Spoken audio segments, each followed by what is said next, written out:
नमस्कार, मैं सुमित तिवारी। द राष्ट्र नीति में आप सभी का बहुत बहुत स्वागत है। इस समय मैं पालघर जिले में मौजूद हूं। आपको बता दूं कि यही वो पालघर जिला है जहां पे उद्धव ठाकरे की सरकार में साधुओं के साथ में निर्मम हत्या कर दी गई थी। साधुओं का लिंचिंग कर दिया गया था पुलिस के सामने, लेकिन वो सरकार सिर्फ सोती रही। अब यहाँ पे चुनाव है, 20 नवंबर को वोटिंग होने वाली है। जो पालघर जिले की महिलाएं हमारे साथ में हैं, उनसे बातचीत करेंगे और जानने की कोशिश करेंगे कि क्या लग रहा है। 20 तारीख को वोटिंग है, तो महिलाएं इस बार कहाँ जा रही हैं, किस मुद्दे पे वोट कर रही हैं, किस सरकार को लाना पसंद करेंगी। इन सारे मुद्दों पे हम आइए इनसे बातचीत करते हैं और बातचीत का सिलसिला शुरू करते हैं। सबसे पहले मैं आपसे शुरुआत करूंगा, क्या नाम है आपका? जी सर, मेरा नाम संध्या दुबे है।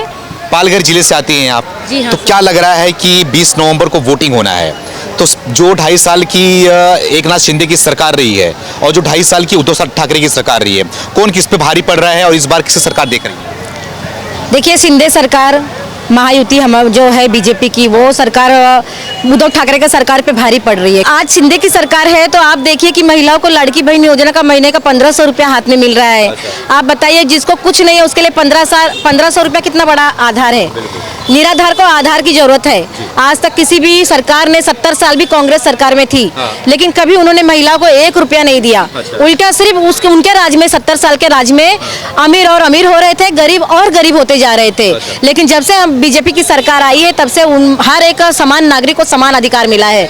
ये मतलब कोई बहुत पैसे वाला, कोई बहुत गरीब, नोटबंदी आई तो सबके लिए आई, गरीबों के लिए भी आई, अमीरों के लिए आई। गरीबों को तो कुछ प्रॉब्लम नहीं था कि गरीब के पास तो वैसे भी नहीं था, लेकिन जो काला धन जमा कर करके कांग्रेस रखी थी उनके ऊपर तो आई ना, उनको नुकसान हुआ। आज वो चाहते हैं कि हाँ करप्शन रहे, क्योंकि कांग्रेस की सरकार में करप्शन था, उद्धव की सरकार उनके साथ जुड़ी है, वो करप्शन के साथ जुड़े, लेकिन हम तो करप्शन के साथ नहीं जुड़े ना। न्याय तो सबको चाहिए। लड़की बहन योजना जो मिली है, आज हर एक घर में मिलता है 1500 रुपया, साथ में साल का 3 सिलेंडर भी मुफ्त है सर। हमको 3 सिलेंडर का सब्सिडी भी मिल रहा है। बहुत सारे लोगों के खाते में आए। ऑलरेडी जुलाई से लेके नवंबर तक के पैसे खाते में 7500 जमा हो चुके हैं। यहाँ शायद कुछ इलेक्शन है, ऐसा मैंने सुना है। तो इसके लिए हम लोगों का अभी बंद किया है, नवंबर तक का पैसा दे दिए। क्योंकि देवेंद्र जी आते हैं ना, देवेंद्र फडणवीस सर, वो आते हैं न्यूज में और वो बोल रहे थे कि अभी अच्छा कुछ इलेक्शन का है माहौल, तो हम अभी पैसा नहीं देंगे, फिर हमको दिसंबर से चालू होगा। अच्छा, तो भरोसा है कि कहीं ना कहीं से बोलते हैं कि चुनाव को देखते हुए पहले पैसा दे दिया आप लोग को, चुनाव के बाद हम नहीं देंगे ऐसा? नहीं सर, आप बताइए, आज तक भारतीय जनता पार्टी या बीजेपी या मोदी जी ने जितनी भी योजना निकाली, क्या ऐसी कोई योजना है जो हमको ना मिली हो, या जो योजना बंद हो गई हो? योजना चालू हुई, आयुष्मान योजना, कभी कांग्रेस ने तो नहीं दिया हमको आयुष्मान योजना 5 लाख का बीमा, लेकिन बीजेपी दी। और आज भी हम आयुष्मान भारत योजना का लाभ उठा रहे हैं, पीएम किसान निधि योजना का लाभ उठा रहे हैं। कोविड वैक्सीन पूरे देश में पैसे से मिला, पैसे से कोविड वैक्सीन लगा, लेकिन हमारे मोदी जी के सरकार में मुफ्त में वैक्सीन लगा। ये हम आम जनता जानते हैं ना हमारे साथ क्या हुआ। बड़ी बड़ी लंबी कतारें थी, 3 वैक्सीन मिलेंगे, लेकिन फ्री में मिले, 1 रुपया भी हमने वैक्सीन का नहीं दिया यहाँ पे। तो और दूसरी बात है कि जो कोविड के टाइम पे किट आते थे महिला खाने के लिए, वो किट भी तो बीजेपी ने ही दी ना। बातें पुरानी बातें हो गई ना। अब जो चुनाव होने वाला है, इसमें क्या नया मुद्दा है? क्या आप लोग को किस मुद्दे पे वोट करेंगे? सर, पुरानी बातों को तो याद रखना पड़ेगा ना, इंसान को अपने पुराने दिन कभी नहीं भूलने चाहिए। मुझे तो ऐसा लगता है, और मेरे माँ बाप ने तो यही सिखाया है कि पुराने दिन जो याद रखता है वही जीवन में आगे बढ़ता है। तो जो पुराने दिन थे, आज 3 साल से जब आपने उद्धव सरकार के लिए बोला, तो मैं वो कार्यकाल का बता रही हूँ कि क्या उस कार्यकाल में हुआ था। तो वो कार्यकाल से लेकर अभी तक का जो हमारा सफर है, हम सिर्फ प्रगति के तरफ बढ़े हैं। शिक्षा का ले लो, अभी लाड़किया भाव निकला, ग्रेजुएशन के बच्चे जो थे उनका फॉर्म भरा गया, उनको 10,000 रुपया महीना मिल रहे वाला है। उनको 6 महीने का इंटर्नशिप है, अगर अच्छा लाए तो उनको जॉब भी लगेगा। 12 साल के जो हमारे 12वीं पास है, उनको भी 6,000 की योजना आई है लाड़किया भाव का। मतलब सिर्फ बहनों का ही नहीं है, देवेंद्र जी और शिंदे जी, इन्होंने भाई लोग के लिए भी रखा है। कि मतलब कोई बेरोजगार नहीं, क्योंकि आज के जमाने में कैसा है ना कि बिजनेस है तो एक बिजनेस आज सब बहुत कॉपी करके रखे हैं, तो कहीं वहाँ पे लॉस हुआ है। नौकरी में भी किसी का सोर्स है तो नौकरी अच्छी मिलती है, सरकारी नौकरी तो भूल जाइए, हम लोग जैसे गरीब लोगों का सरकारी नौकरी तो नहीं लग सकती है। लेकिन जो इन्होंने लाई कि जो बच्चे घर पे बैठे हैं, बेरोजगार है, मारा मारी करते हैं, यहाँ आप देखोगे वसई विरार में ऐसा भी है कि लोग यहाँ चरस गांजा भी पीते हैं बच्चे और माँ बाप को मारते पीटते हैं, ये भी यहाँ पर है। तो कम से कम उनको सुधारने के लिए कि अगर उनको 10,000 महीना मिल रहा है तो कम तो नहीं है। अच्छा। साथ में आपको कुछ सिखाया भी जा रहा है। ये जो योजनाएं मिल रही है इसका फायदा इस बार बीजेपी को होने वाला है। बिल्कुल सर, बिल्कुल हो गया योजना। लेकिन दो जोड़ी है, आपने देखा होगा, एक जोड़ी उत्तर प्रदेश में बनी थी जो कि अखिलेश यादव की और राहुल गांधी की बनी हुई थी, उसका नतीजा आपने देखा। लेकिन महाराष्ट्र में भी एक जोड़ी बनी हुई है उद्धव ठाकरे और राहुल गांधी की, तो इस जोड़ी के बारे में क्या कहना चाहोगे आप? फिर से एक बार बोलिए। उद्धव ठाकरे और राहुल गांधी की जो जोड़ी है इस बार। देखिए, राहुल गांधी की और अखिलेश की जोड़ी में तो आप सबको पता है कि खटाखट सबको 8,500 रुपए नहीं आए।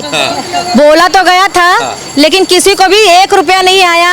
बड़े बड़े दफ्तरों के लाइन लगी थी दफ्तरों पर, जो कांग्रेस के नेता थे या कार्यालय खोले थे, बहुत बड़े बड़े दावे कर रहे थे।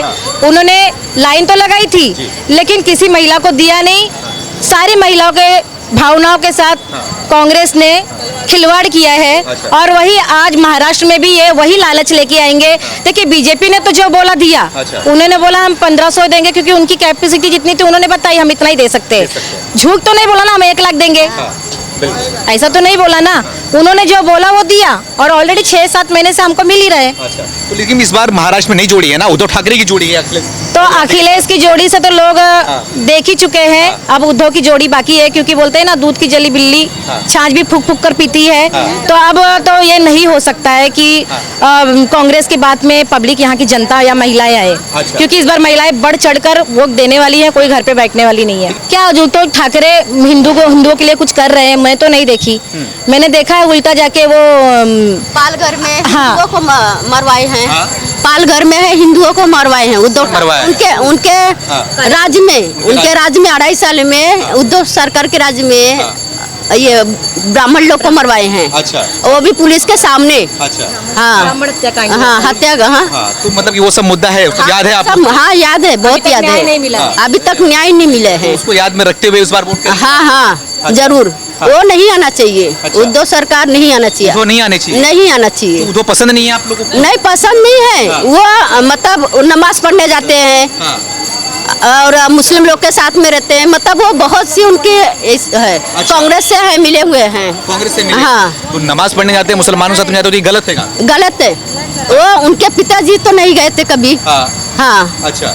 उनके कट्टर हिंदुत्ववादी छवि थी, लेकिन उनके उसकी उल्टा कर रहे हैं। उल्टा कर रहे हैं। हाँ। अच्छा। हाँ, कहीं ना कहीं वो शिवसेना की छवि खराब कर रहे हैं। हाँ। तो लग रहा है आप लोग को कि इस बार जो महिलाओं के दिल में, बोलते हैं कि महिलाओं के दिल में कहीं ना कहीं राहुल गांधी बसते हैं, ऐसा है?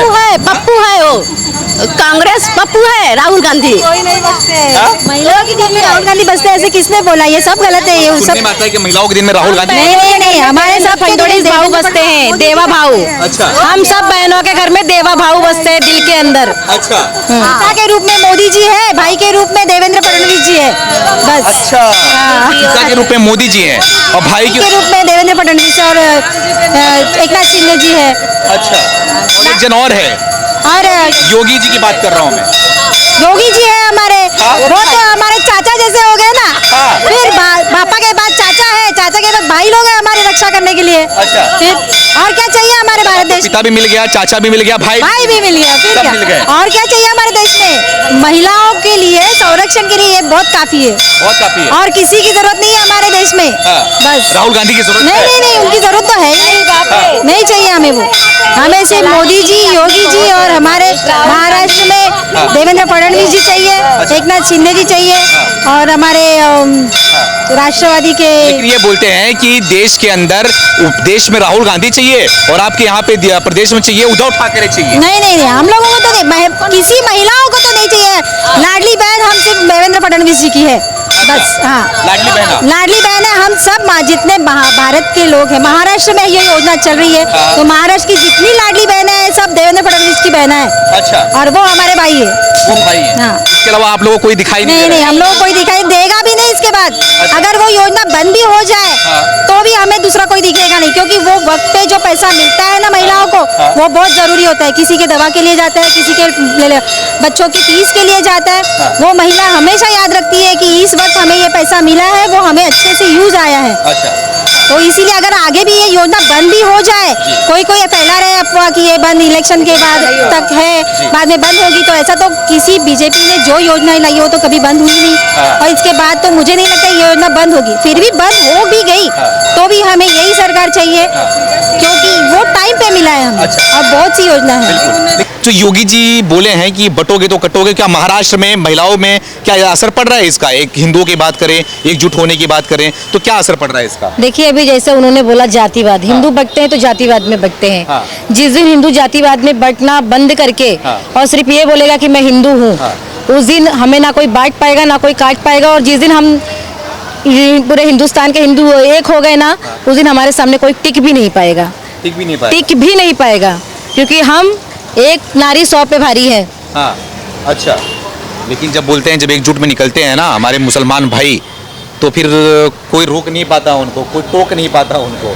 देखिए मैं मुस्लिम धर्म के ऊपर तो कुछ बोलूंगी नहीं, और बोलना भी नहीं चाहिए कि वो भी जो हिंदुस्तान में, उनको भी समझना चाहिए कि अगर हम हिंदुस्तान में तो हम हिंदू ही है। अच्छा। हम मुस्लिम नहीं है, हम हिंदुस्तान में हम हिंदू ही है। क्योंकि 15 अगस्त में वो भी आते हैं हमारे साथ झंडा फहराने, 26 जनवरी में वो भी आते हैं हमारे साथ झंडा फहराने। लेकिन किसी किसी की मानसिकता हम बदल नहीं सकते हैं। अच्छा। जैसे हाथ की 5 उंगलियां बराबर नहीं होती है, वैसे लोग भी बराबर नहीं होते हैं। अच्छा। तो कोई कोई हिंदू बहुत मानते हैं हिंदू को, मुस्लिम कोई कोई बहुत मानते हैं हिंदू को, और कोई कोई मुस्लिम है जो नहीं मानते हैं। अच्छा। उनको ऐसा लगता है कि नहीं ये भी पाकिस्तान बनना चाहिए, तो ऐसा तो कभी नहीं होगा, नहीं होगा, कभी नहीं। योगी जी वही बोल रहे हैं कि जिसको बहुत प्रेम है पाकिस्तान से, चले जाओ, निकल लो जाओ टाइम में। पाकिस्तान, जिसको बहुत तकलीफ है वो चले जाए। हाँ। देखिए आपका रमजान मनाते हैं, आपका मुहर्रम हमारे यहाँ मनाया जाता है और हम मनाने भी देते हैं। हमने तो ऐसा बाहर देश में जैसे मना किया, ऐसा तो नहीं किया गया है। हम तो आपको देते हैं ना रिस्पेक्ट, तो आप भी रिस्पेक्ट दीजिए। आप ये मत बोलिए मैं मुस्लिम हूँ, मैं पाकिस्तानी हूँ, पाकिस्तान जिंदाबाद। क्योंकि मैंने सुना है कि लोग जब नमाज करते तो ना, ये नमाज में भी अपने जितने मुस्लिम देश है सबके लिए दुआ करते हैं। तो आप हिंदुस्तान के लिए भी तो दुआ करो। आप रहते तो हिंदुस्तान में हो ना। अगर यहाँ एक भी बम गिरा तो आप भी तो जाओगे हमारे साथ। आप हम अकेले तो हिंदू नहीं जाने वाले। क्या आपको क्या लग रहा है कि पालघर जिले में आप रहती हो, पालघर जिले में जो साधु हत्याकांड हुआ था उद्धव सरकार में, तो क्या वो भी मुद्दा है आप लोग के जहन में है वोट वो करने? तो है, वो तो बहुत बड़ा मुद्दा है, क्योंकि क्या हुआ है उसका अभी तक हल नहीं निकला है। अच्छा। वो मुद्दा, उनको किसने मारा, क्यों मारा, वो टाइम में वो जो साधु थे, वो हम लोग वीडियो में देख रहे थे, वो आचरण कर रहे थे कि हमें बचाओ। इतना उनके आंखों में से भी दिख रहा कि अरे हम कोई आतंकवादी या नहीं, कुछ नहीं है, हमें मारे, हमें बचाओ। लेकिन वो टाइम में उनकी राज में पुलिसों का भी हाथ बंधा हुआ था। ऐसे लग रहा है हमें कि उनको भी न्याय नहीं मिला। नहीं मिला। तो लग रहा है कि जब से एकनाथ शिंदे की सरकार आई है तो इस तरह की घटनाएं नहीं हो रही हैं, सब सुरक्षित है? नहीं हो रही है, इतनी ऐसी तो घटनाएं कहीं नहीं हो रही है। बदलापुर कांड हुआ था सर, आपको मालूम है हमारे बदलापुर में एक कांड हुआ था कि छोटी छोटी बच्चियों के साथ छेड़छाड़ किया गया था, और उसको बराबर न्याय दिया हमारे देवा भाऊ ने। और सबको मालूम है कि बदलापुर में क्या हुआ एनकाउंटर, और आज के बाद कोई भी महाराष्ट्र की महिलाओं को हाथ लगाया तो उनके साथ ऐसा ही होगा, और होना भी चाहिए। अच्छा। क्योंकि जैसे तुम्हारे घर की माँ बहन बेटियां, वैसे हर एक घर की माँ बहन बेटियां होती है। ये मर्दों को समझना पड़ेगा, जो कुकृत्य करते हैं ना, क्या मानसिक बीमारी है उनको, ये मानसिक बीमारी वाले लोग हमको इस देश में नहीं चाहिए।